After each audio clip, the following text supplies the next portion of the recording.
Ce que je vous propose, c'est un petit retour en arrière. On se remet dans la phase du Covid, les fameux confinements. À l'époque, les banques centrales ont toutes pris finalement quasiment toutes la même décision. Donc la Banque centrale européenne et la Réserve fédérale américaine ont eu recours au fameux quantitative easing. Elles ont mis du coup en application ce qu'on appelle la politique de la planche à billets ou le fameux hélicoptère monnaie.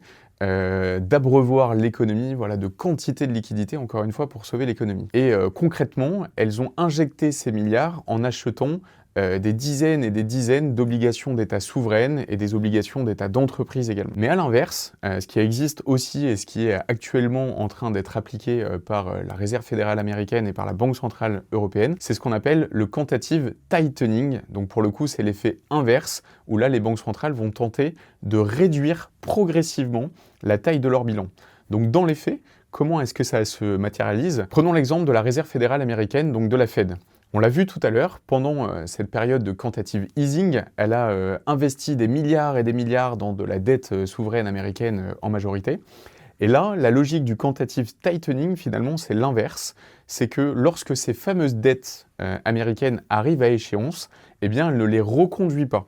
C'est-à-dire que ces dettes-là doivent être rachetées par d'autres agents économiques, donc ça peut être des banques, ça peut être des particuliers, ça peut être des entreprises, et ça a pour conséquence, au fur et à mesure du temps où la Réserve fédérale réduit son bilan de mois en mois, eh bien d'assécher les liquidités sur le marché. Et donc quand la Réserve fédérale ne reconduit pas une dette, finalement ça provoque directement ce qu'on appelle de la destruction monétaire, puisque vu qu'elle ne reconduit pas cette dette, eh bien, ce sont d'autres agents économiques, ça peut être des particuliers, ça peut être de la trésorerie d'entreprise, ça peut être des capitaux bancaires qui doivent racheter justement cette dette pour la reconduire. Et pendant ce temps-là, la Réserve fédérale américaine, elle détruit de la monnaie. Et donc, ça a pour conséquence d'assécher le marché de ces liquidités.